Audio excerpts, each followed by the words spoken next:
Hello class 5th students, take out your book of English grammar, chapter number 3, transformation of sentences. Some part is left in this chapter, so today we will complete it. Take out page number 13 and see tag questions. What is the meaning of tag questions? A declarative sentence can also be changed into an interrogative sentence by adding a short question at the end. Declarative sentence means an assertive sentence. A statement can be changed into a interrogative sentence means into a question. Why and how? By adding a short question at the end. If we will add some short question at the end of this sentence. For example, she is beautiful. It is a declarative sentence. See, without this. And we have to change this into interrogative. So what we will write? Verb is and the subject is she. So we will use the verb is, and for not changing its meaning we will use an apostrophe T, that is not.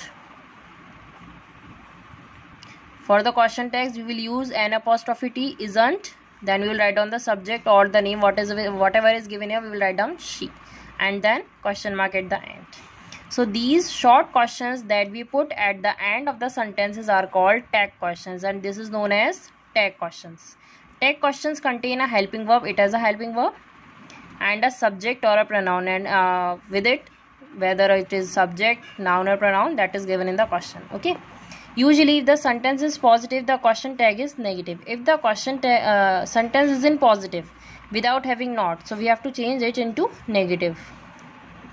Like I am a student, so what we will write? Aren't I? I am not write amn't I. No, it is wrong. We will write down aren't I. Are an apostrophe T for not and the subject, and at last question mark. You are a student. Aren't you? Question mark.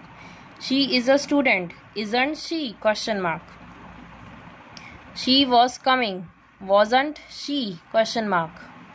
He lives in Paris. So what we will write? It is present indefinite tense, lives, and in the negative what we will use? Do or does.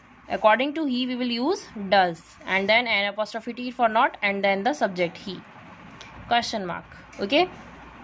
Now turn the page number 14. See, positive sentence and negative tags.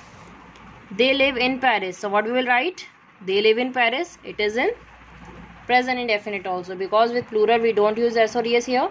So in the negative we will use do with the plural subjects. So we will write down do and apostrophe T. It is said as don't and they. Question mark. He was happy. So what we will write down? Wasn't he? Question mark. They were happy. Weren't they? Question mark. He went to the party last night. Went here is a past indefinite tense. In the past indefinite tense negative we will use did, and didn't he? Question mark. They were waiting for us. Weren't they? Question mark. They have been to Paris. Haven't they?